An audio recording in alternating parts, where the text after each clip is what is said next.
जर उद्याचा दिवशी तुम्ही चाललेले दिसाल, उद्या रात्री सकल मराठा समाजाच्या वतीनं तुमचे कपडे सुद्धा फाडून घ्यायला आम्ही मागे पुढे बघणार नाही।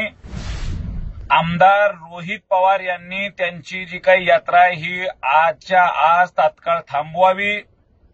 जर उद्याचा दिवशी तुम्ही चाललेले दिसाल, उद्या रात्री सकल मराठा समाजाच्या वतीनं तुमचे कपडे सुद्धा फाडून घ्यायला आम्ही मागे पुढे बघणार नाही।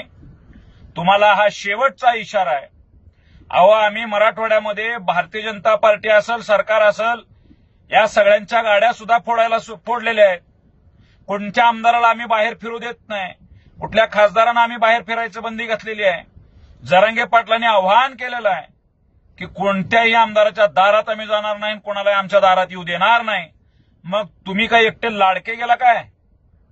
आमदार रोहित पवारांना आमच्या मराठा समाजाची जर खरीच काळजी असेल तर त्यांनी त्यांच्या चुलत्यांना एक प्रश्न विचारावा आणि त्यांच्या चुलत्यांच्या समोर, म्हणजे आजोबांच्या समोर, शरद पवार साहेबांच्या समोर आंदोलन करावं आणि त्यांना जाब विचारावा की माननीय पवार साहेब, तुम्ही मराठा समाजाच्या लेकरांच्या तोंडचा घास हिरावून घेऊन, म्हणजे 23 मार्च 1994ला मराठ्यांच्या हक्काचं आरक्षण हिरावून घेऊन ओबीसी मध्ये अतिरिक्त पद्धतीनं तुम्ही वर्ग केलं, ते कशाच्या आधारे केलं हा प्रश्न विचारा। त्या दिवसापासून तुम्ही महाराष्ट्रामध्ये ओबीसी कोटा पूर्ण झाला अशी बोंबाबोंब करायला सुरुवात केलेली आहे। रोहितजींनी त्यांची खरं रूप जगासमोर दाखवावं, खोटे नक्राश्रू गाळू नयेत। त्यांचं एक आठवण मी सांगतो, याच रोहित पवारांची नवीन महाराष्ट्रामध्ये आमची भेट झालेली होती दिल्लीमध्ये। त्यावेळेला याच रोहित पवारांना ज्यावेळेस आमची ओबीसी आरक्षणाची भूमिका सांगितली, त्यावेळेस रोहित पवार म्हणाले की एकच जातीचा जर विषय आम्ही घेतला तर आम्ही निवडून कसे येणार, आम्ही मराठ्यांची बाजू घेऊ शकत नाही, ओबीसी आरक्षण तर म्हणू शकत नाही।